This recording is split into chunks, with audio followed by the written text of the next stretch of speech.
Assalamualaikum warahmatullahi wabarakatuh. Innal hamdalillah hamdan katsiran tayyiban mubarakan fi kama yuhibbu rabbuna wa yarda. Wa asyhadu an la ilaha illallah wahdahu la syarikalah wa asyhadu anna Muhammadan abduhu wa rasuluh la nabiyya ba'dah. Allahumma shalli wa sallim ala nabiyyina Muhammadin wa ala alihi wa ashabihi ajma'in wa man tabi'ahum bi ihsanin ila yaumiddin. Amma ba'du. Segala puji bagi Allah Subhanahu wa taala yang pada malam hari ini ya Allah Subhanahu wa taala berikan kita kesempatan bukan untuk pengajian hari raya besar ya, meskipun hari ini hari libur ya, tapi pengajian rutin, Pak. Pengajian rutin. Di antara mudarat mengadakan pengajian khusus di hari-hari raya keagamaan, hari-hari besar keagamaan adalah tidak bersemangatnya orang untuk menghadiri pengajian kecuali ada momen tertentu. Ketika lihat pengajian masjid, ini ada acara apa? Ya, jadi seolah-olah belajar ilmu agama itu harus ada acara tertentu. Harus ada peringatan hari raya besar tertentu, harus hari libur, tidak. Ya, belajar ilmu agama itu sepanjang waktu, ya. Talabul ilmi faridatun ala kulli muslim. Belajar ilmu agama wajib bagi setiap muslim. Ya, manusia itu Pak terdiri dari dua, ruh dan jasad. Jasad akan bahagia kalau punya makanan, nutrisi, makanan yang sehat, ya, makanan bergizi. Kalau kita nggak makan, nggak minum, apa yang terjadi? Jasad kita akan sakit, jasad kita akan lemah, jasad kita nggak bahagia. Begitu juga ruh. Ruh itu butuh makanan. Ya, kalau jasad makanannya dari apa? Dari tanah. Contoh, padi-padian, beras dari tanah, tumbuh-tumbuhan, buah-buahan dari pohon tumbuh dari tanah. Hewan-hewan makanannya adalah rumput-rumput, kambing makannya rumput dari tanah. Artinya jasad karena dia berasal dari tanah, makanannya dari tanah. Adapun ruh berasal dari Allah Subhanahu wa taala, sehingga makanan ruh pun adalah berasal dari Allah, yaitu ilmu agama, wahyu, Al-Qur'an. Itulah ruh kita. Kalau seorang meninggalkan ruhnya, makanan ruhnya, dia mungkin fisiknya sehat tapi ruhnya nggak bahagia. Kata Allah Subhanahu wa taala, "Wa man a'rada an dzikri fa inna lahu ma'isyatan danka." Barang siapa yang berpaling dari peringatanku, zikirku, dan zikir mengingat Allah ya, termasuk juga zikir ucapan, itu adalah makanan ruh. Barang siapa yang tidak memakan makanan ruh, maka baginya ma'isyatan donka, kata Allah, kehidupan yang sempit, kehidupan yang tidak bahagia. Meskipun dia orang yang paling kaya sedunia, meskipun istrinya yang paling cantik, anaknya sekolah di sekolah favorit, dia kerja di perusahaan bonafit, mobilnya mewah, ya, rumahnya mewah, mepet sawah, ya. Tapi kalau dia berpaling dari peringatan Allah, nggak pengajian, nggak beribadah, nggak taat sama Allah, demi Allah dia nggak bahagia. Ya, hatinya nggak bahagia. Banyak kita lihat artis-artis ibu kota, ya, ada kemarin berapa bulan yang lalu, ya, ditangkap narkoba, padahal dia sultan suaminya, ya, bukan namanya sultan, ya, dan dia adalah ibu-ibu, ya, bahasanya apa, sosialita, tapi itu tidak buat dia bahagia, ya. Jadi ini diantara hal yang membuat kita semangat belajar ilmu agama, karena ini adalah makanan ruh. Ruh kita butuh makanan. Dan makan ruh adalah ilmu agama, ya, ilmu tentang Islam, halal dan haram dan yang semisalnya. Terakhir kita bahas tentang isbal, ya, bahwasanya ulama beda pendapat tentang hukum isbal kalau tidak sombong. Kalau sombong sepakat bahwasanya ya itu diharamkan, dilarang, tidak diperbolehkan, bahkan dosa besar. Dan pendapat yang lebih tepat Allah alam adalah bahwasanya isbal itu haram, apapun ya alasannya, sombong maupun tidak sombong. Ya. Dan kesimpulannya, seandainya kita mengambil pendapat bahwasanya jumhur berpendapat tidak sombong, tidak mengapa alias makruh, maka secara logika lebih baik tidak isbal, gitu kan. Karena para ulama yang mengatakan bolehnya isbal kalau nggak sombong, mereka tetap nggak isbal. Tidak seperti sebagian kita yang menjadikan sebuah alasan ya untuk memanjangkan pakaian di bawah mata kaki. Dan kalau isbalnya tidak sengaja, sebagaimana kisah Abu Bakar Siddiq yang tidak sengaja karena melorot, ya atau Nabi ketika ya gerhana beliau ketakutan sehingga ya pakaiannya melorot, maka ini tidak masalah. Begitu juga dalam kondisi-kondisi tertentu. Ya, kata para ulama, contohnya kondisi darurat, tenaga medis, nakes, tenaga kesehatan yang harus menggunakan pakaian APD, alat pelindung diri. Itu kan nggak mungkin cingkrang, Pak. Ya, karena semuanya menutup sampai ke dari atas sampai ke bawah, maka ini pun diperbolehkan. Begitu juga jas hujan, kata para ulama, ya, jas hujan boleh diisbal karena dia pakaian yang sifatnya ya accidental, artinya sesaat saja, tidak menjadi pakaian harian yang dipakai sepanjang hari, ya. Tapi kalau misalnya seandainya dia bisa tidak berbahaya kalau digulung dilipat, maka nggak masalah, ya. Begitu juga pakaian yang memang cara pakainya dari bawah seperti kaos kaki, boleh, Pak, ya. Kaos kaki tidak termasuk larangan karena yang dilarangkan menurunkan, sedangkan kaos kaki itu menaikkan, bukan menurunkan. Begitu juga selimut cara memakainya itu bukan dengan cara pakaikan diturunkan, tapi dibaringkan sehingga boleh dia menutupi mata kaki, ya. Jadi senang nyamuk kalau kita sampai di atas mata kaki selimutnya, kaki kita tetap dimakan nyamuk, ya, atau tetap kedinginan. Jadi diperbolehkan itu semua, ya. Jadi Islam tidak membahas pakaian atas, Pak.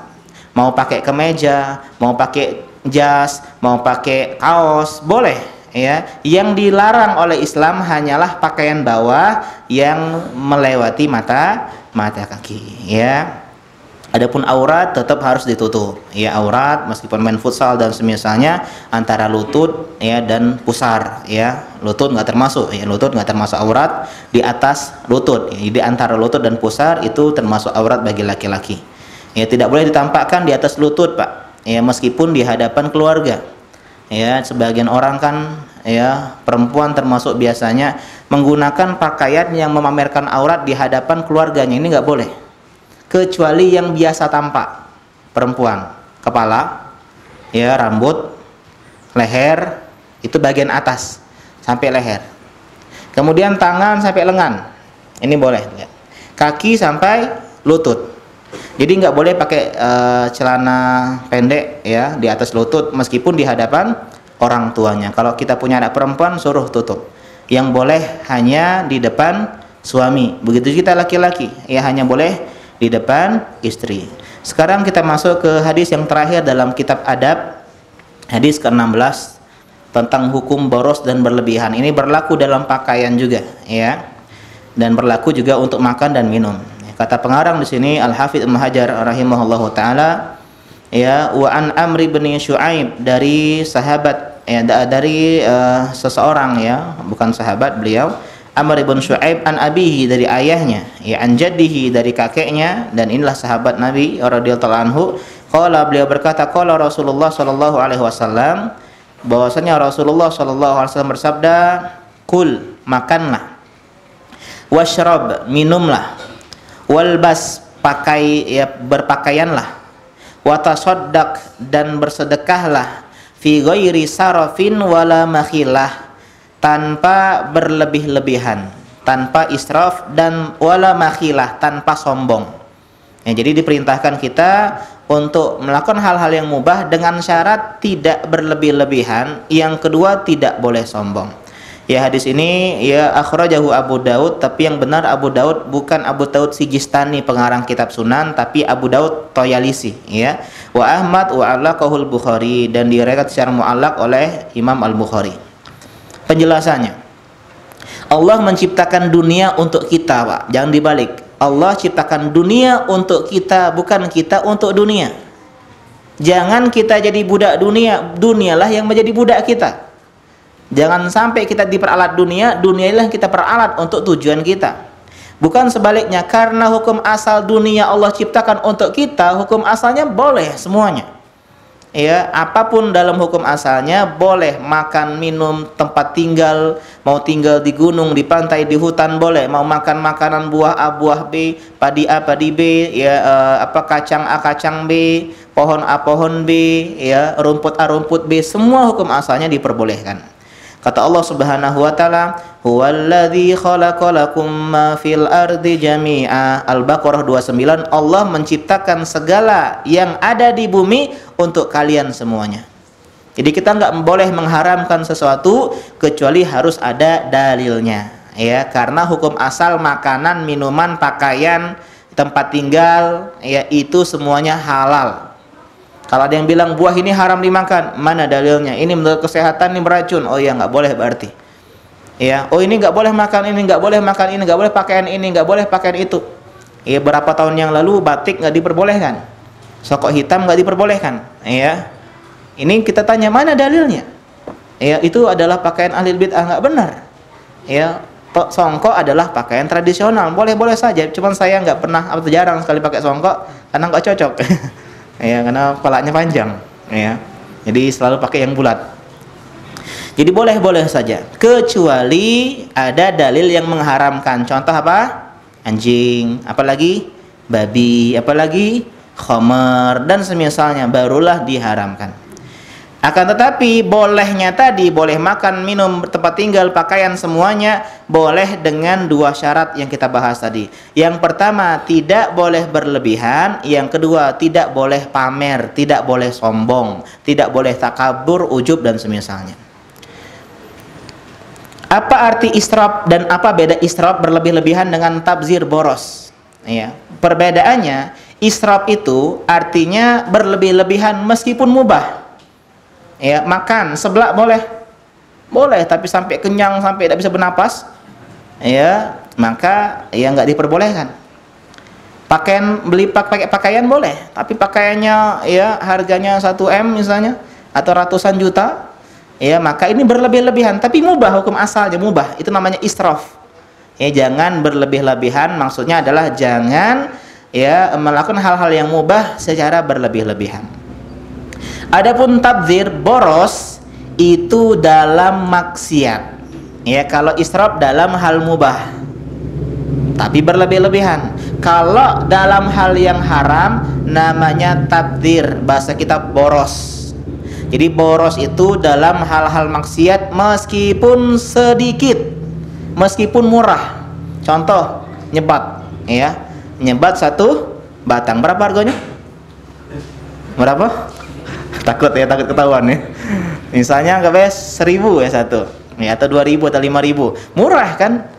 Tapi karena itu untuk hal-hal yang maksiat, kata Nabi la darar wala dirar, nggak boleh melakukan hal-hal yang bahaya, dan kesehatan sepakat bahwasanya rokok bahaya, jadi dilarang dalam Islam. Gara-gara ya hanya 1 rokok, meskipun 1 rokok tetap saja dikatakan boros. Ya, Ustadz saya beli khamar cuman yang paket mini, mungkin ada paket mini, saset mungkin, ya kayak itol angin ya. Misalnya ada ya, ini bukan menginspirasi, kayak ada cak ini nih, ya. Misalnya ada yang harganya mungkin 5.000, ya, jadi orang dengan 5.000 saja bisa minum khamar dia, maka ini dikatakan boros. Adalah kata Allah Subhanahu wa taala, wala tubadzir tabdzira, jangan melakukan boros, innal mubadzirina kanu ikhwana syayatin wa kana syaitanu lirabbih kafura. Karena orang yang boros temannya setan, saudaranya setan. Kenapa saudaranya setan? Karena dalam hal-hal yang dilarang. Kalau dia minum khamar sampai berbotol-botol, itu berarti 2, sudah tabzir, israf juga. Ya, sudah dia dalam maksiat dan berlebih-lebihan. Ya, kita sekarang bahas satu persatu. Tadi makan dan minum, ya, makan dan minum. Kata Allah Subhanahu wa taala dalam Al-A'raf 31, wa kulu washrabu wa la tusrifu innahu la yuhibbul musrifin. Makanlah, minumlah, dan jangan berlebih-lebihan. Allah nggak suka orang yang berlebih-lebihan. Jadi boleh makan apa saja, Pak, dengan syarat tidak boleh berlebih-lebihan. Ya, dan diantara bid'ah pertama kali kata Aisyah radhiyallahu anha adalah kenyang. Ya, kenyang itu bid'ah yang pertama kali, meskipun Nabi beberapa kali pernah kenyang tapi jarang, ya, tapi Nabi jarang. Adapun ya, makanlah sebelum lapar, terus apa? Berhentilah sebelum kenyang, itu bukan hadis dari Nabi Shallallahu Alaihi Wasallam. Itu cuman ya ucapan-ucapan bijak saja. Ya. Nah, kemudian tidak boleh sombong dalam makan dan minum, termasuk pamer makan di media sosial. Ya, pamer makanan di media sosial. Kalau posting sesekali boleh, hukum asalnya mubah. Ya, tapi kalau setiap hari kalau makan di mahal, jebret jebret jebret jebret jebret, ya, maka ini termasuk khawatirnya pamer. Kita nggak nuduh orang lain, tapi untuk diri kita sendiri. Kira-kira apa motivasi kita? Kecuali emang kita jualan misalnya mie ayam, ya, ini namanya moto mie ayam atau moto ayamnya, ya. Kalau kita jualan misalnya bakso, ya foto baksonya, ya, diperbolehkan kalau jualan. Atau biasanya saya sering bantu jualan teman. Saya beli makanan teman, kemudian saya foto. Ini nih, ya, recommended nih, ya, karena ini membantu dagangan teman, maka ini pun diperbolehkan. Ya, adapun sesekali nggak masalah. Tapi kalau berlebih-lebihan, khawatirnya termasuk sombong. Wah, saya makan nih di rumah makan ini, ya. Tapi kalau sesekali suami moto masakan istri, insya Allah nggak termasuk sombong, ya, karena istrinya cuman tempe dan tahu dan ikan asin, ya. Biasanya yang branded itu yang sombong. Begitu juga pakaian, ya, jangan berlebih-lebihan, ya, jangan berlebih-lebihan, ya. Sebagian kita banyak sekali pakainya, termasuk saya, ya, karena banyak yang ngasih, ya. Saya jarang beli baju, ya, tapi kalau di sana kan banyak jual baju, jadi banyak ngasih baju. Nah, maka hendaklah kita pun yang punya baju sedikit nggak masalah, minimalis, ya, mungkin punya baju cuma 7 saja, biar nggak bingung. Saya dulu nggak pernah bingung pakai baju apa. Ya, pokoknya cuman ada itulah. Ya, cuman ada 5, pakai itu aja. Ya, sejak ada video, saya dulu kan termasuk yang tidak mau video, ya. Saya pengen niatnya 40 tahun baru masuk video. Ya, kenapa? Karena saya ngerasa kayaknya belum lah video. Jadi ustaz-ustaz lain udah muncul di video-video, saya nolak, ya. Sampai suatu ketika dijebak. Ya, dijebak dan istikharah, ya sudah, meskipun ustaz-ustaz sebagian nyarankan ya udah masuk video karena masalahnya banyak, ya. Awal-awalnya paling nolak video, sekarang paling banyak videonya, ya. Malah lebih narsis sekarang, ya.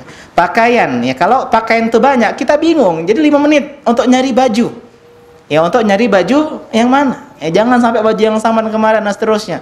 Jadi ini diantara hendaklah kita, ya, jangan berlebih-lebihan pakai baju, apalagi ibu-ibu. Biasanya ibu-ibu setiap bulan beli gamis. Enak kalau beli gamis, sedekah gamis, jadi gak numpuk. Ini beli sedekah nggak pernah, sehingga apa? Beli lemari baru, ya, kemudian beli lemari baru. Ini khawatirnya apa? Termasuk berlebihan. 30 hari, ya, sehari satu pakai, ya, sehari pakai satu. Ya, saya pernah kenal sama sebagian suami yang istrinya itu masya Allah, ya, warnanya hitam terus, bukan karena bajunya sedikit, bajunya banyak, ya, maksud, tapi gara-gara warnanya sama, jadi dianggap orang sedikit. Itu lebih mending seperti itu, ya. Dalam sebuah hadis dikatakan man tarakal libas tawadu'an lillah, siapa yang meninggalkan pakaian berlebih-lebihan, ya. Dan berlebih-lebihan sini maksudnya yang harganya mungkin sekitar 1 juta, ya. Kalau 100.000, 200.000 masih normal kalau sekarang pakaian, ya. Kalau yang misalnya 1 juta atau misalnya, ya, sekian ratus ribu, ya, 900.000 atau 2 juta, atau batik tulis, ya. Kalau batik tulis untuk sekali momen mungkin masih dianggap masuk akal, ya. Tapi kalau semua pakaiannya kayak gitu, maka ini kata Nabi, ya, siapa yang dia tinggalkan pakaian yang seperti itu, tawadu'an lillah, karena dia merendahkan diri di hadapan Allah, wa huwa yaqdir alaihi, dia mampu beli baju mahal, dia mampu beli pakaian mewah, tapi dia tinggalkan karena Allah Subhanahu wa taala, da'ahu Allahu yaumal qiyamah ala rusu'il khalaiq, maka Allah akan manggil dia di hari kiamat di atas hadapan semua makhluk, hatta yukhayyirahu min ayyuhulalil iman syaa yalbasuha, dan dia disuruh milih pakaian keimanan seperti apa yang dia pengen pakai. Jadi al jaza min jinsil amal, dia tinggalkan pakaian mewah karena Allah, diberikan pakaian indah, pakaian keimanan di hari kiamat nanti. Hadis Tirmizi, ya. Dan boleh pakaian bagus, boleh, Pak, pakai sendal bagus, pakai celana bagus, pakai peci bagus, jam tangan bagus, kacamata bagus, dengan syarat tidak berlebih-lebihan dan bukan sombong. Karena pernah ada orang yang tanya ketika Nabi bilang la yadkhulul jannah, enggak masuk surga, man kana fi qalbihi mithqalu dzarratin min kibrin, tidak masuk surga orang yang di hatinya ada kesombongan meskipun sebesar biji jagung. Ada yang bilang, ya Rasulullah, innar rajul, ya, yuhibbu an yakuna thawbuhu hasanan wa na'luhu hasanah.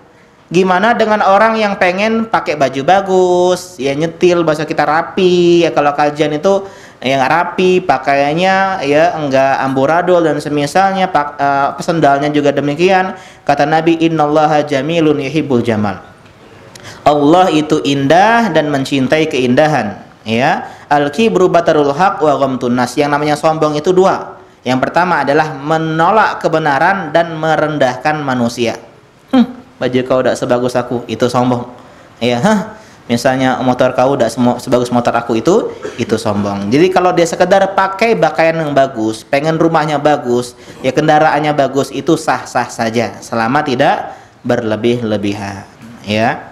Bahkan para ulama itu luar biasa, Pak. Kalau Lailatul Qadar pakai baju mewah. Jadi mereka punya baju mahal, cuman bukan untuk harian, dipakai di momen-momen tertentu. Imam Malik itu pakai baju setiap pengajian bagus-bagus bajunya, mahal-mahal. Ya, bukan karena berlebih-lebihan, tapi dalam rangka memuliakan ilmu agama. Ini sebagian ikhwan pengajian, datang pengajian tidak mandi. Ini tidak memuliakan ilmu agama. Ya, kita Pak kalau main futsal ada pakaian khusus, iya nggak? Ada sepatu khusus, baju khusus, ya. Kemudian sendal khusus, kaos kaki khusus, futsalan, celana khusus.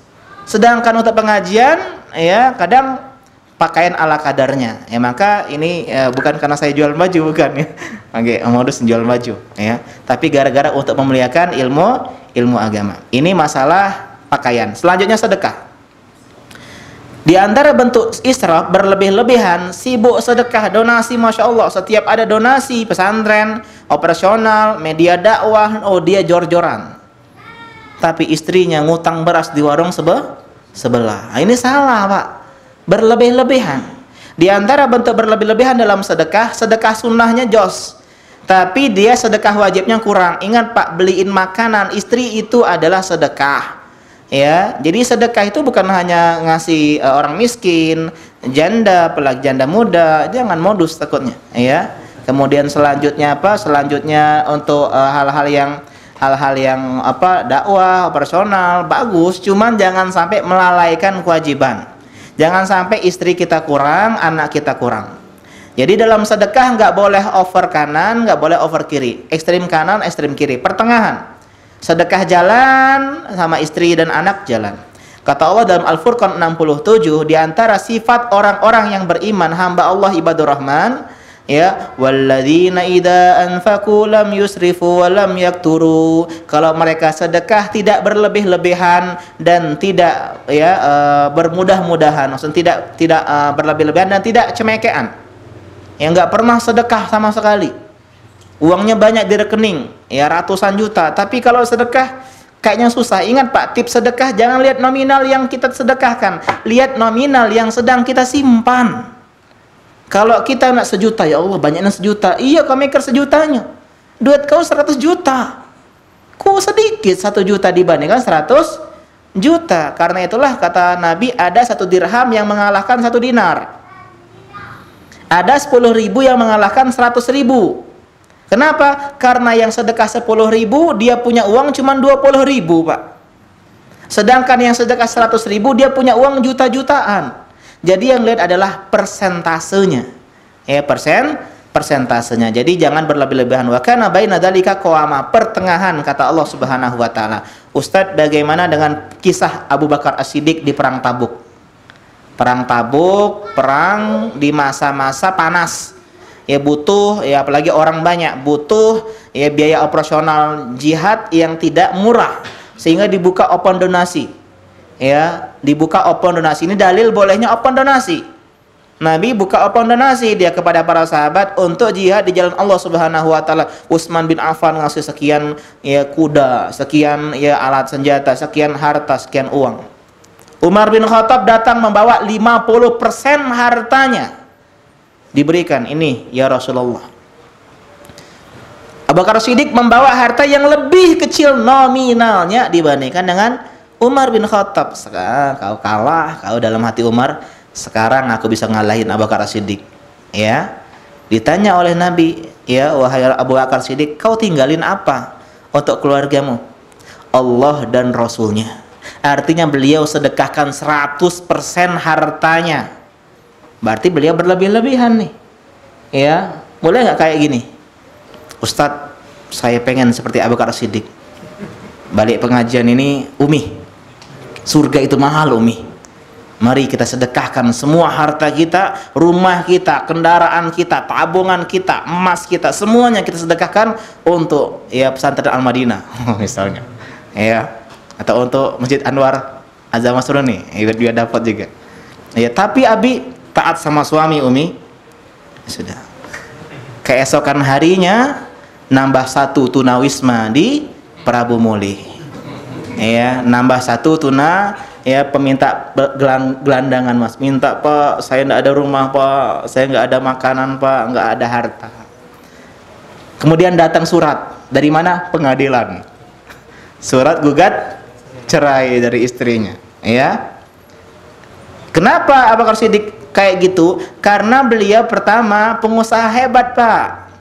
Kalau hari ini 1% sedekah, besok udah ada pegangan. Kalau kita kayak tadi, hari ini sedekah semua harta, besok jadi tunawisma, gelandangan. Minta-minta di pinggir jalan. Dan yang kedua, tawakalnya. Tawakal beliau luar biasa. Kita tawakalnya nggak seperti beliau. Jadi jangan tiru Abu Bakar Siddiq dalam hal ini, ya. Tirulah dalam hal-hal yang lain. Ketika ngelihat itu, Umar bilang, saya nggak pernah mungkin bisa mengalahkan Abu Bakar Siddiq radhiyallahu taala anhu. Ini masalah adab-adab yang sudah kita selesaikan selama ya 3 bulan kurang lebih. Ya, sekarang kita masuk ke bab yang baru, yang di grup sudah share PDF-nya, ya. Grup yang di bab yang baru atau kitab yang baru, bab yang kedua. Kalau bab pertama apa? Adab, ada 16 hadis, selesai 16 hadis. Adapun bab yang kedua judulnya adalah bab albir wasilah. Ya, albir, bir dan silah. Bir ini bukan minuman khamr, ya. Bukan minuman keras. Bir ini artinya kebaikan. Maksud kebaikan sini berbakti. Wasilah dan silah adalah silaturahmi, ya. Yang benar silaturahmi itu silaturahim. Silaturahim kalau bahasa Arab. Bahasa Indonesia silaturahmi, ya. Rahmi apa rahim? Rahmi. Karena kita laki-laki. Kalau perempuan pilih rahim, ya. Ya, jadi masuk ke bab yang baru. Bab yang kedua, ya. Bab bir dan silah. Bir berbakti, silah silaturahmi. Mana yang lebih tinggi? Berbakti atau silaturahmi? Berbakti, ya. Sekarang kita bahas dulu pengertian atau perbedaan antara keduanya. Bir secara makna artinya semua kebaikan. Sholat itu bir, sedekah itu bir, pengajian bir, dakwah bir, itu semuanya bir. Tapi yang dimaksud di sini karena bergandeng dengan kata silah artinya adalah bir berbuat baik, berbuat ihsan kepada orang tua yang kita kenal dengan berbakti. Jadi bir artinya apa? Berbakti. Ya. Saya pengen bir. Ya, kau nih takilahi, tak boleh minum bir. Bukan, bir artinya berbakti kepada orang tua. Makanya belajar bahasa Arab kata orang. Ya. Termasuk orang tua adalah kakek nenek. Itu termasuk orang tua. Tapi bakti kepada orang tua, ayah ibu itu lebih didahulukan dibandingkan kakek dan nenek. Yang kedua silaturahmi. Ya, silaturahmi. Kalau bir tadi berbuat baik kepada ayah ibu, silaturahmi berbuat baik kepada kerabat, sanak keluarga, atau bahasa kita family, ya, family. Selain orang tua, karena orang tua masuk kepada bir berbakti. Jadi rahim itu artinya ya rahim, ya peranakan, keturunan. Jadi punya hubungan darah, punya hubungan nasab atau yang kita kenal dengan kerabat, ya.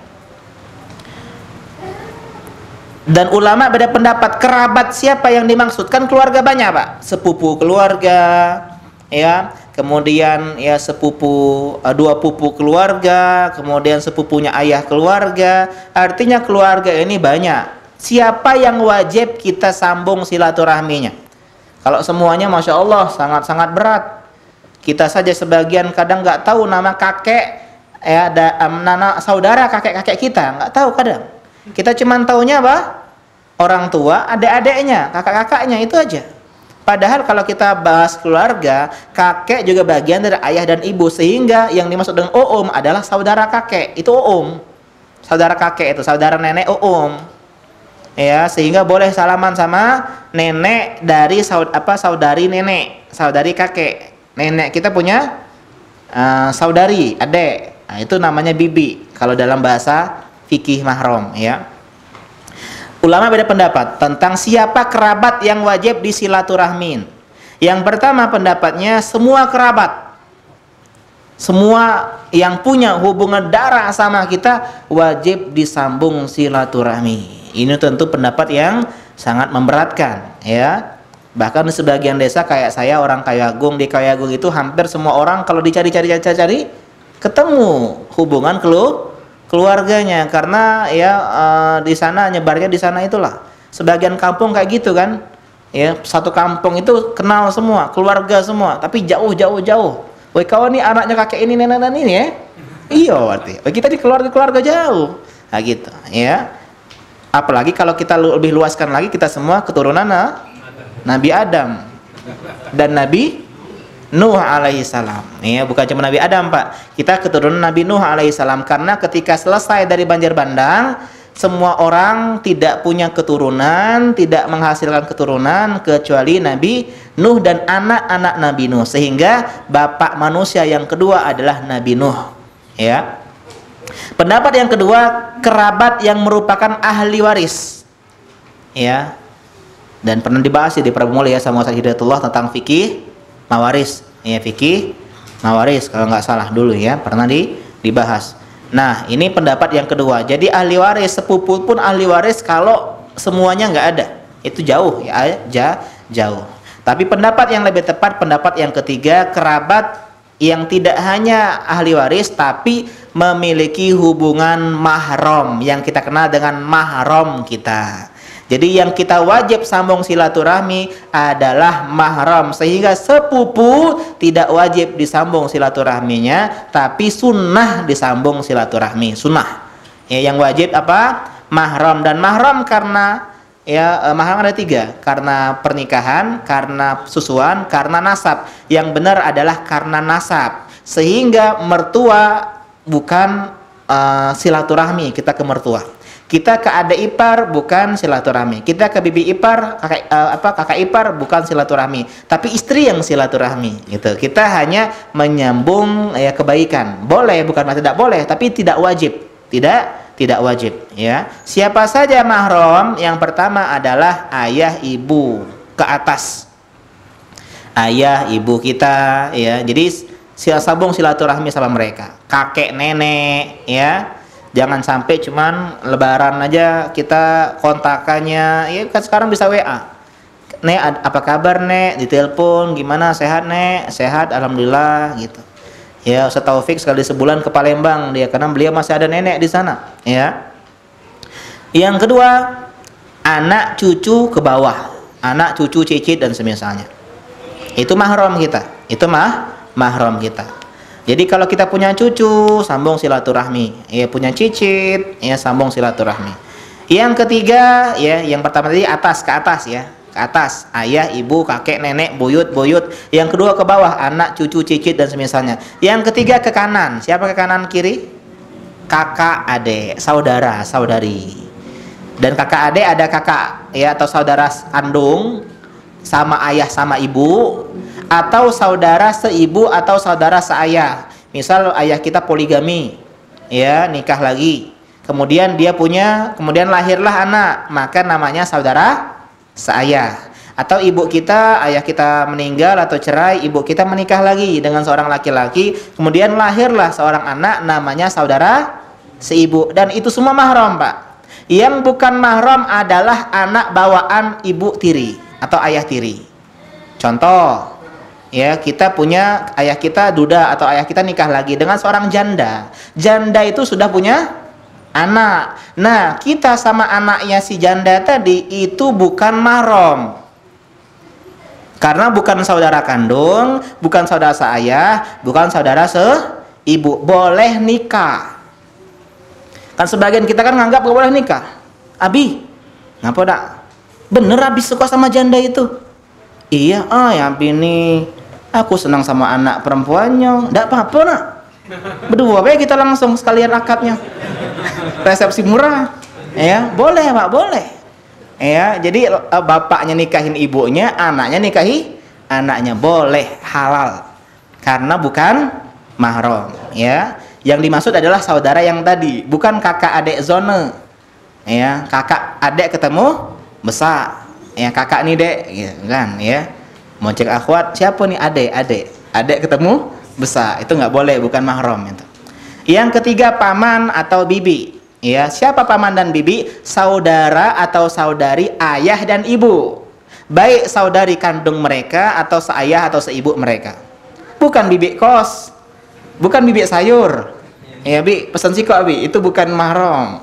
Ya, yang dimaksud adalah paman dan bibi, ya, yang merupakan saudara ayah atau saudara ibu. Mereka mahram kita. Yang bukan mahram adalah istri dari paman. Karena tidak ada hubungan, ya, nasab darah, nggak ada hubungan darah sama dia. Ya, jadi musuh terbesar kita itu sepupu dan istri iya nggak?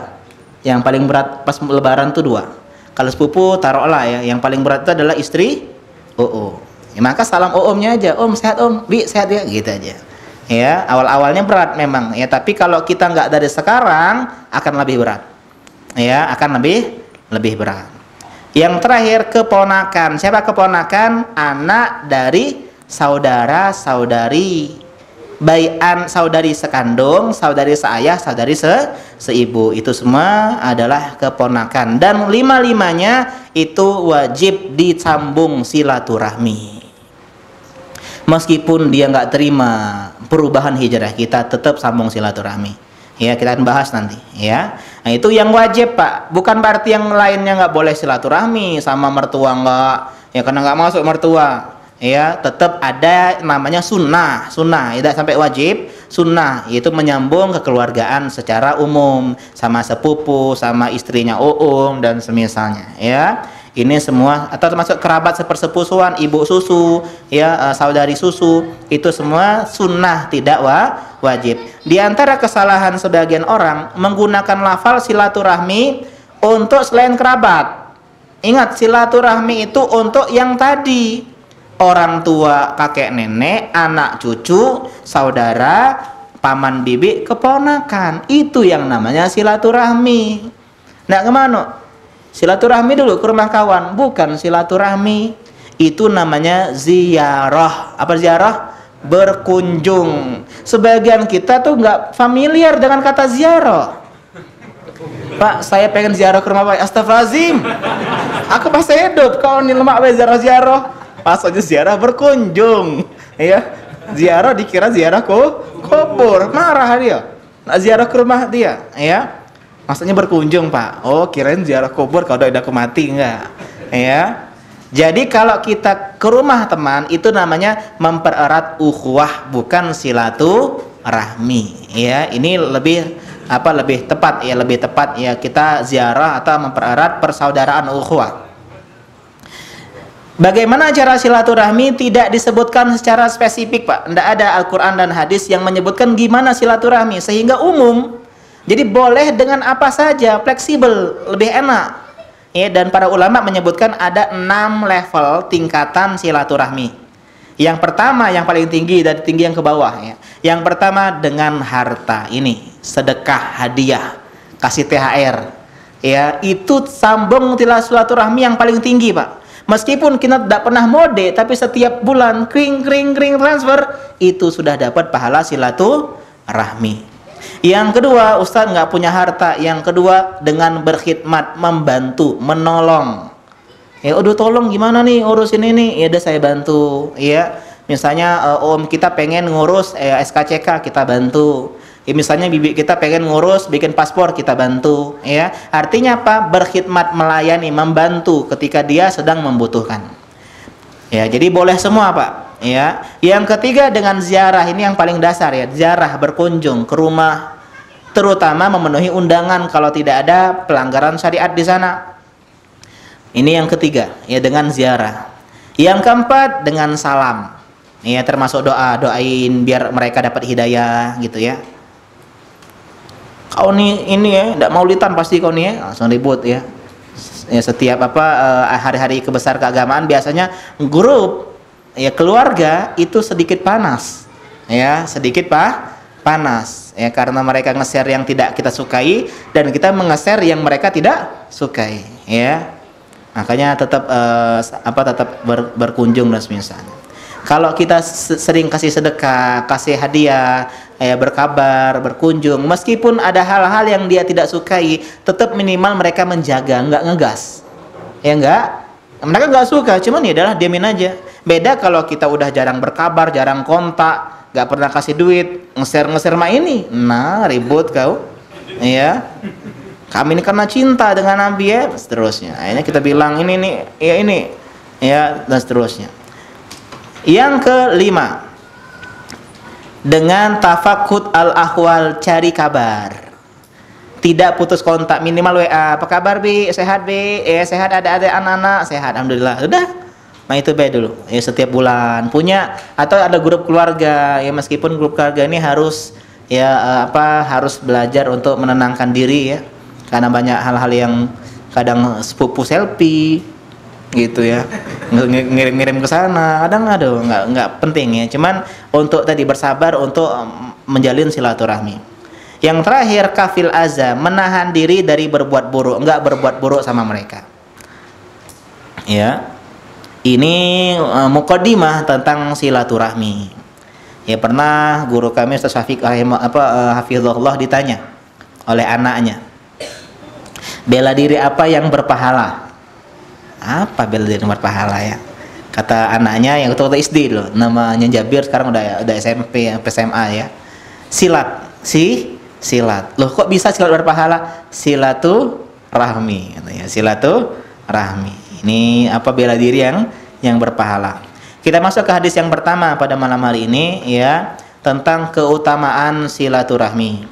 Ya, hadis yang pertama atau hadis yang ke-17 ya dalam Kitabul Jami' atau yang pertama dalam bab yang ini ya. Qala al-mu'allif rahimahullahu taala al-Hafiz Ibnu Hajar fi kitabih ya Bulughul Maram an Abi Hurairah radhiyallahu taala anhu qala Rasulullah sallallahu alaihi wasallam, bahwasanya Rasulullah sallallahu alaihi wasallam bersabda, man ahabba, siapa yang kepengen, an yubsatu alaihi fi rizqih, dilapangkan rezekinya, dan kayaknya nggak ada yang nggak pengen ya. Yang kedua, wa an yunsa'alahu fi athari, dan dipanjangkan usianya, umurnya, ditangguhkan kematiannya, ajalnya ditangguhkan, diundur. Falyasil rahimah, maka hendaklah dia sambung silaturahmi. Akhrajahul Bukhari.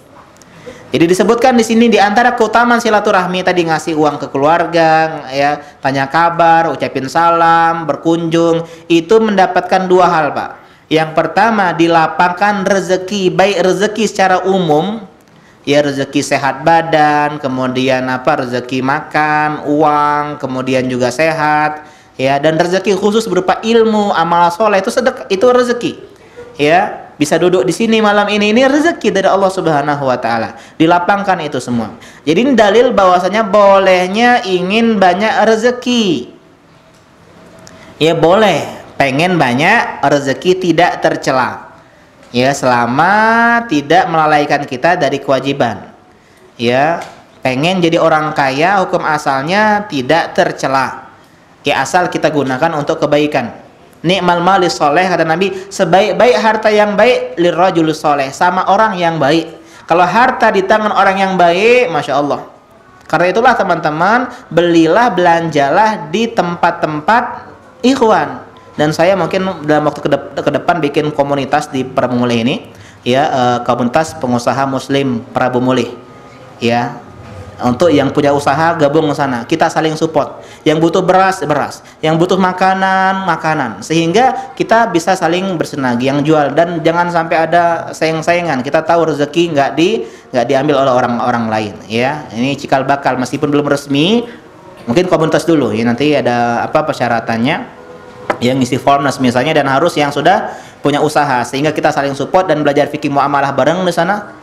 Mungkin ada kajian sekali sebulan saja pengajian tentang fikih muamalah, ya di Prabu Mulih di masjid mana, apa Masjid Anwar atau di mana ya.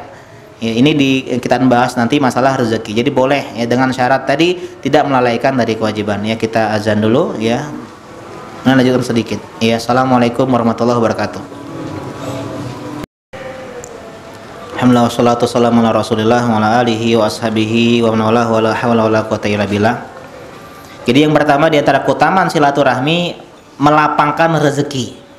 Mungkin Pak rezeki kita ya surut, ya omzetnya berkurang, jarang ada closing, ya marketing kita nggak di follow up oleh para konsumen, mungkin karena kita jarang silaturahmi. Cuman pas lebaran, ya. Kedua, di antara keutamanya dipanjangkan umur, Pak, bener panjang, ya.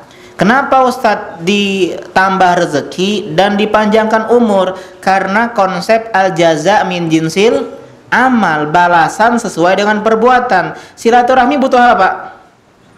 Butuh duit, ongkos minimal, Pak. Ya, bensin ya sekarang katanya premium ya, premium dihapus. Sekarang lebih mahal lagi Pertalite atau Pertamax, butuh duit. Belum lagi mendusunnya di Jawa sana, ya, nah PCR sekarang, ya, nah apa, ya mahal, ya, belum lagi tiket pesawat dan semisalnya. Jadi butuh uang, karena kita keluar uang, Allah balas dengan uang. Jadi jangan, cak mana Pak habis duit bae silaturahmi, jangan Pak. Ya dilapangkan rezeki. Minimal dengan nelpon pulsanya habis, ya. Minimal dengan cara transfer uang kita berkurang. Karena itulah Allah balas dengan rezeki juga. Yang kedua umur, karena ya silaturahmi butuh waktu, iya enggak? Kalau di dusun, ya misalnya Jawa Timur sana 2 hari 2 malam, bolak-balik 4 hari 4 malam. Terbuang usia umur kita di jalan untuk silaturahmi. Tenang, Allah panjangkan umur. Ya, dan kita paham di sini sebab itu ada 2, sebab kauni, sebab syar'i. Mungkin secara logika nggak masuk akal, masa silaturahmi rezeki nambah, panjang umur umur dipanjangkan. Tapi inilah namanya sebab syar'i, sebab yang sesuai dengan syariat. Syariat menjelaskan itu sebagai sebab. Di antara sebab rezeki bertambah adalah dengan silaturahmi. Di antara sebab umur panjang adalah dengan silaturahmi. Adapun sebab kauni, sebab secara ilmiah. Contoh, pengen kenyang, makan. Pengen pintar, belajar. Pengen banyak rezeki, kerja. Itu namanya sebab kauni.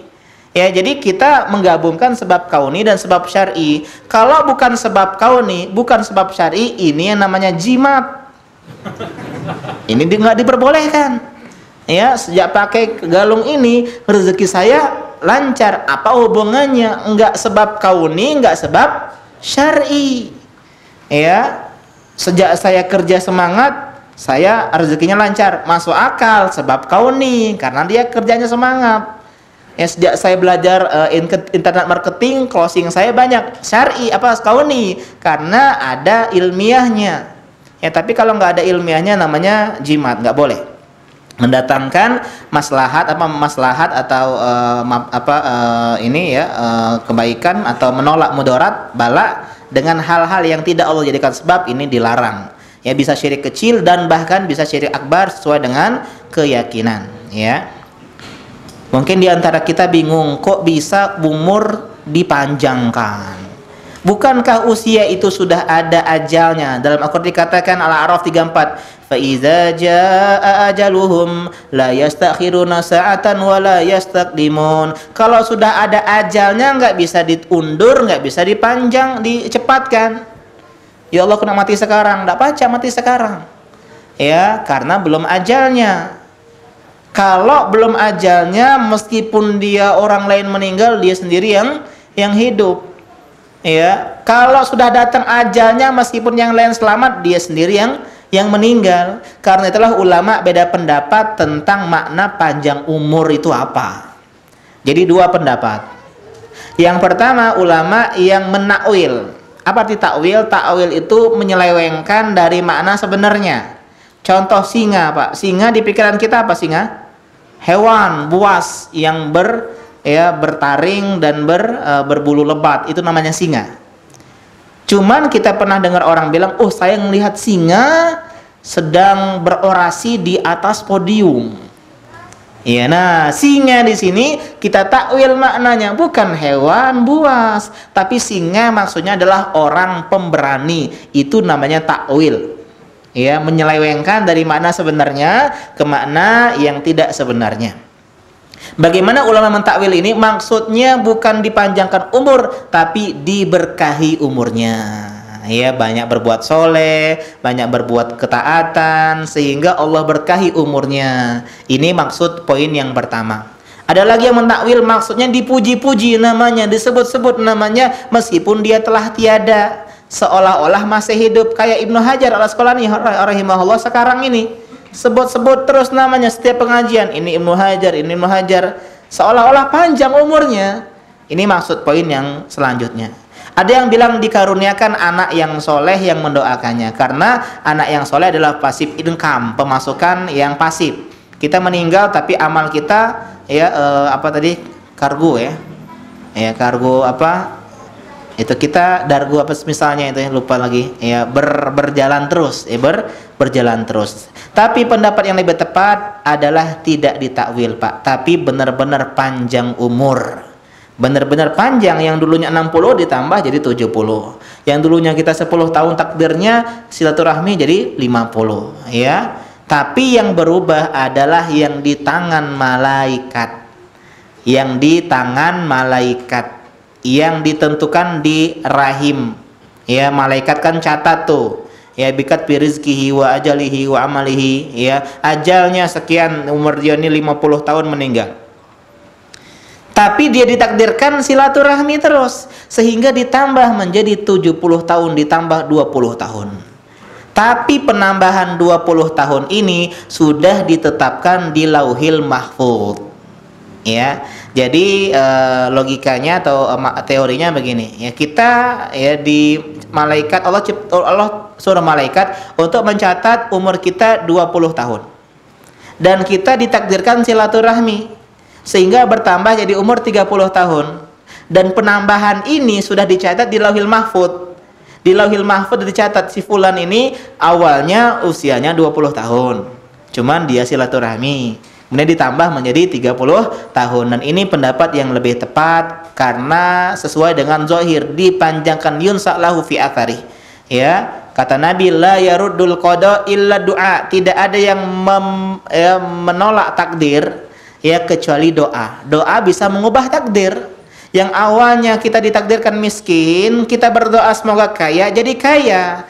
Tapi perubahan ini pun sudah ditetapkan di Lauhil Mahfuz. Di tangan malaikat budak ini miskin, cuman ditakdirkan dia beramal soleh, memperbanyak doa, diantaranya menjadi orang yang kaya. Tapi perubahan tadi tidak keluar dari Lauhil Mahfuz. Wala yazidu fil umri illal bir, dan tidak ada yang menambah panjang umur kecuali kebaikan, berbakti sama orang tua dan menyambung silaturahmi. Berarti boleh kita berbuat kebaikan, amalan-amalan akhirat untuk mendapatkan tujuan dunia. Boleh nggak? Apakah ini nggak ikhlas? Kenapa kau silaturahmi? Aku pengen banyak rezeki. Nabi bilang, man ahabba an yunsa atau yubsatolahu fi rizki falyasil rahimah. Siapa yang pengen rezekinya diluaskan, silaturahmi. Saya silaturahmi biar saya banyak rezeki. Boleh nggak? Jawabannya adalah insya Allah pertemuan selanjutnya. Biar penasaran, kita bahas minggu depan insya Allah tentang tentang hukum silaturahmi dan larangan atau dosa kalau kita memutus silaturahmi ya. Demikian, silakan kalau ada pertanyaan. Ya silakan. Iya. Harus izin suaminya ikut orang tua atau kan tetap harus mengajar? Iya benar. Iya, bagus pertanyaannya ya. Kalau dia saudara perempuan, iya, pengen ke rumah orang tua, iya, silaturahmi. Apakah dia perlu izin suaminya atau langsung saja? Karena kan berbakti sama orang tua. Jawabannya adalah ya, kalau dia belum nikah maka langsung saja. Kalau dia sudah nikah maka urutannya berbeda Pak. Allah, suami, orang tua. Ya, karena itulah ketika pernikahan hak ya seorang suami lebih besar dibandingkan hak orang tua. Sedangkan seorang ayah, seorang anak laki-laki meskipun istrinya 4, dia tetap harus taat berbakti kepada orang tua. Ya, di atas dibandingkan hak istrinya, ya. Jadi jangankan untuk kunjungan, Pak. Untuk keluar rumah beli sayur saja seorang istri harus izin suami. Ya, harus izin suami. Jadi benar-benar luar biasa, Pak, suami itu dalam Islam, Pak. Bahkan kata hadis, seandainya suami punya luka borok, nanah, disedot oleh istri, disedot sampai itu tidak bisa membalas kebaikan suami. Artinya apa? Suami luar biasa dalam rumah tangga. Senang bapak-bapak ya hadis ini. Woi, kau ya untuk istri wali agak ini. Ya, tapi kita juga punya kewajiban. Istri juga punya hak, ya.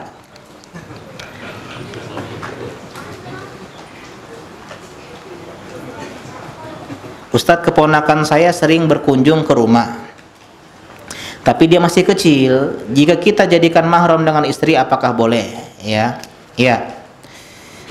Maksudnya ini keponakannya laki-laki ya, laki-laki mungkin. Ya, keponakan saya sering berkunjung ke rumah, tapi dia masih kecil. Mungkin karena kecil, mungkin nggak masalah. Takutnya kalau udah kebiasa, udah gede kan bukan mahram untuk istri, ya kan? Repot istri mau pakai jilbab, maka boleh nggak dia jadikan mahram dengan istri? Maka jawabannya boleh.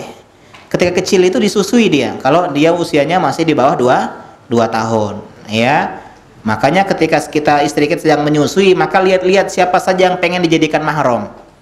Ini dijadikan mahram. Aisyah nggak punya anak, tapi beliau punya banyak mahram dari ayunya, ya. Sehingga ulama-ulama, Urwah bin Zubair contohnya itu keponakan dia, ya.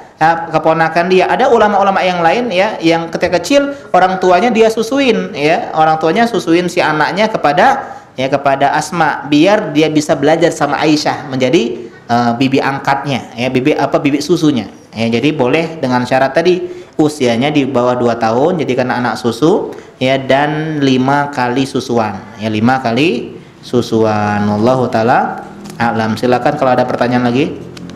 Ya, silakan. Larangan berlebihan terhadap pakaian itu. Iya. Bagaimana dengan kalau kita memiliki pakaian yang lebih sampai pakaian itu usang dan tidak pernah dipakai? Iya. Apakah sampai tingkat dosa, Ustaz? Usang maksudnya? Lapu. Oh, lapu. Pakai lagi, Ustaz. Oh, misalnya ini ya, nggak dipakai-pakai lagi ya, pakaian bagus ya. Iya. Karena banyak baju tadi ya, makanya ya sedekah kan. Ya. Apakah ini kalau dosanya wallahu alam, cuman dihisab dia, jadi hisab di hari kiamat. Ya, kalau dosa insyaallah ya nggak dosa ya, cuman kalau dia melalaikan kewajiban yang lainnya dari hartanya, misalnya dia sudah menikah, anak istrinya jadi kurang gara-gara itu, bisa berdosa karena ya, sebab yang lain, karena sebab yang lain, bukan baju tersebut. Karena itulah setiap bulan kalau bisa ya disortir, minimalism bahasanya, ya, minimalism dalam pakaian. Nah, jadi kita cek mana pakaian yang udah gak kita pakai lagi, ya kasih ke, kalau sebagian ustadz tuh kasih ke santri-santrinya, ya. Santri itu kalau dapat baju dari ustadz tuh senang sekali, mungkin tabaruk dia, enggak ya, cari berkah, enggak ya. Jadi enggak harus sampai usang sekali, ya. Jadi sebelum dia usang sudah kita berikan, lebih bermanfaat, ya. Dan jangan berikan ke bencana alam, Pak, kecuali bencana alam membutuhkan. Di antara sebagian kesalahan sebagian orang ini, kalau bencana alam langsung donasi pakaian, yang mereka butuhkan itu adalah makanan. Pakaian banyak, Pak. Ya, yang donasi pakaian sebenarnya sedikit saja, ya. Bahkan ada sebagian bapak-bapak pakai daster bencana alam, ya. Karena dia ngirimnya daster semua, ya. Jadi yang dibutuhkan, maka lihat apakah dibutuhkan satu apa saja. Kita tunggu informasi dibutuhkan makanan, uang, ya, kemudian obat-obatan gitu ya, atau yang semisalnya, atau air mineral. Kalau misalnya pakaian ya dibutuhkan baru kita kirim, tapi rata-rata nggak terlalu butuh banyak, karena banyak yang sudah donasi pakaian. Ya, silakan ada yang lain. Ya, Bapak dulu di belakang ya. Waalaikumsalam warahmatullahi wabarakatuh. Kembali yang sedangkan baju tadi itu berapa jumlahnya nilai nominalnya apa persennya gimana? Apanya? Saya punya baju 100. Iya. Yang lemari itu berapa? Itu kembali ke pribadi masing-masing ya. Iya, jadi urufnya ya. Baju 100, banyak kayaknya 100 ya. Iya, maka kurangin lah ya. Kurangin, Pak. Karena tadi hisab, audit di akhirat tuh ada namanya hisab, bahasa kita audit, Pak. Jadi setiap harta kita tuh diaudit satu-satu. Karena itulah orang miskin masuk surganya puluhan tahun lebih dulu dibandingkan orang kaya. Bukan karena orang kaya ini nggak masuk surga, bukan. Tapi karena ngauditnya lama. Ya, kau nih surat ibunya untuk apa? Oh, panjang. Kalau yang miskin, no, nggak katik lagi kan masuk apa? Ya, katik audit tuh nggak katik, baju cuma beberapa gitu.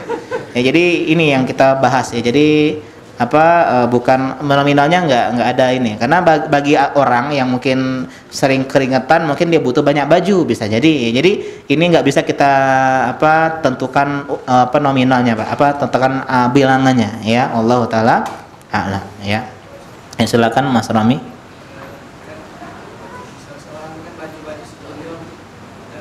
Iya, ada syar'i.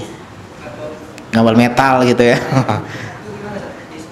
Iya, benar, bagus ini pertanyaannya. Biasanya kita atau perempuan biasanya punya baju-baju yang tidak syar'i, ya. Maka kabar bahagianya bisa dipakai di depan suami. Ya. Depan suami kalau itu perempuan. Kalaupun dia seandainya mau kasih, boleh kasih ke orang tapi yang sudah paham. Umahat misalnya yang sudah paham, yang paham nih baju nggak mungkin dia pakai di luar rumah, ya gitu, ya. Atau kalau dia pakaiannya sudah pakaian yang misalnya salib, ya, atau ini ya setan merah, Red Devil, ya. Saya juga dulunya fans setan merah, ya. Itu nggak boleh ada gambar setan, kemudian gambar ya pang not dead, gambar tengkorak. Itu adalah pakaian-pakaian yang ya, kalau bisa nggak usah lagi dipakai maupun nggak usah lagi dikasih, ya dibakar aja, ya. Tentang simbol-simbol lah, simbol-simbol salib lah, kemudian simbol-simbol yang lain, kecuali masih anak-anak, ya, anak-anak. Bahkan sebagian ulama mengatakan nggak boleh pakai baju bola yang yang ada tulisan nama orang kafir di situ, ya, Ronaldo, Messi. Kan itu kalau pengen beli jersey, belilah jersey yang tanpa nama. Atau jersey yang namanya Muslim, contohnya Salah, Pogba, ya, atau Bambang Pamungkas, ya. Nah, itu gak masalah, ya. Allah taala a'lam. Ya, jadi kalau yang tidak bisa dipakai lagi sudah kita buang saja. Ya, insya Allah bukan termasuk menyanyiakan harta. Allah taala a'lam. Demikian ya. Ada lagi, Pak? Ya, terakhir, Pak ya. Yang kalau kita sumbangkan pakaian tadi, Iya. meringankan hisabnya atau menghilangkan hisabnya? Meringankan hisabnya atau? Menghilangkan. Kalau kita sudah sumbangkan, Iya. hisabnya masih Bukan menghilangkan hisabnya masih selama kita pakai, cuman nyetop hisabnya. Kan hisab itu kan masih dipakai. Jadi kalau kita hilangkan, kita sedekahkan, hisabnya stop gitu loh. Tapi masih dihisab karena kita pakai selama ini, gitu loh. Jadi istilahnya saldonya yang dipotong, bukan dihilangkan semua, bukan di pemutihan, bukan. Ya, enak sekali kan pemutihan. Ya. Kita punya gitar, ya, kita sedekahkan langsung hilang dosa musik kita, enggak. Ya, tapi stop di sana. Ya, stop, bukan dihilangkan hisabnya. Ya, wallahu taala alam. Karena itulah, tapi ingat, Pak, pakaian kita gunakan untuk sholat, untuk kajian, insya Allah itu malah menambah pahala, ya.